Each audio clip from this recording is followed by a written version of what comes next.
एक बार एक गरीब पिता ने अपने एक लौती पुत्री की सगाई करवाई। लड़का बड़े अच्छे घर से था, इसीलिए माता पिता दोनों बहुत खुश थे। लड़के के साथ लड़के के पूरे परिवार का स्वभाव भी बड़ा अच्छा था।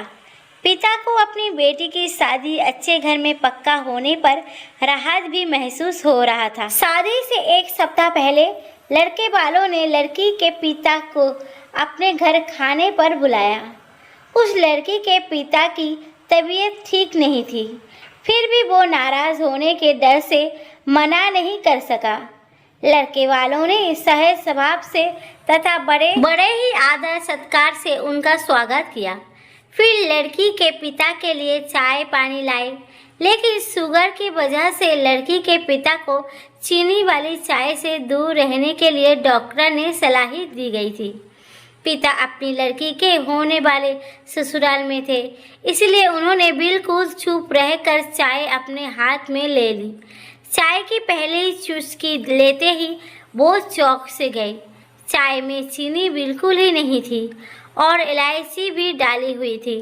वो सोच में पड़ गए कि ये लोग भी हमारी जैसे ही चाय पीते हैं शायद। जब दोपहर में उन्होंने खाना खाया, वो भी बिल्कुल उसके घर जैसा। उसके बाद दोपहर में आराम करने के लिए 2 तकिए, पतली चादर मौजूद थी। उठते ही उन्हें नींबू पानी का शरबत दिया गया। वहाँ से विदा लेते समय उनसे रहा नहीं गया, तो वो हैरानीवश पूछ बैठे, श्रीमान जी, मुझे क्या खाना है, क्या पीना है, मेरी सेहत के लिए क्या अच्छा है, या डॉक्टरों ने मेरे लिए क्या मना किया है, ये सही से आपको कैसे पता है?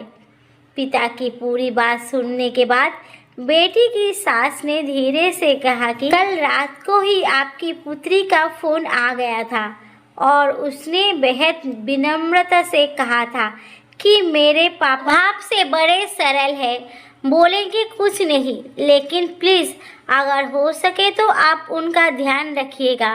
पूरी बात सुनकर पिता की आंखों में गंगा जल भर आया।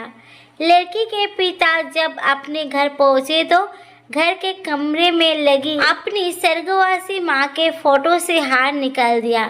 जब पत्नी ने उनसे पूछा कि ये क्या कर रहे हो, तो लड़की के पिता बोले, मेरा आजीवन ध्यान रखने वाली मेरी माँ इस घर से कहीं नहीं गई है, बल्कि वो तो मेरी बेटी के रूप इस घर में रहती है।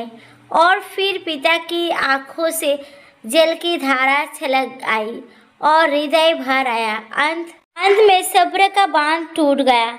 वो सुबक पड़े, साथ में पत्नी भी सुबकने लगी। दुनिया में सब कहते हैं ना कि बेटी है एक दिन इस घर को छोड़कर चली जाएगी, लेकिन बेटियां कभी भी अपने माँ बाप के घर से नहीं जाती, बल्कि वो हमेशा उनके दिल में रहती है।